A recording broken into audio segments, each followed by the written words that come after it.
What's up guys, in this tutorial we're going to be showing you how to add money in Meta Ads Manager in mobile. So make sure to follow all the steps in this video to the end in order to succeed with your transaction. So we're going to open the Meta Ads app, and at the top left corner you have the settings gear icon, so we're going to tap on it.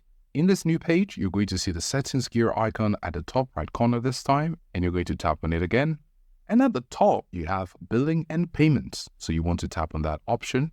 And here you have your account, the current balance, and the prepaid funds. We're interested in clicking on add funds, so we're going to tap on it.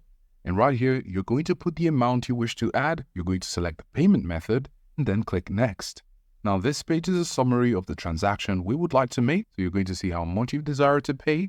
You're also going to see the card which you'll be using, which shows the last 4 digits. And then it's going to tell you the new balance which you will have. So when you click on confirm and complete the transaction, your funds will be reflected according to how much you desire to pay. And when we go back to our billings and payment, we're going to see the current balance according to how much we actually paid from our card. So this is how to add money in Meta Ads Manager in mobile.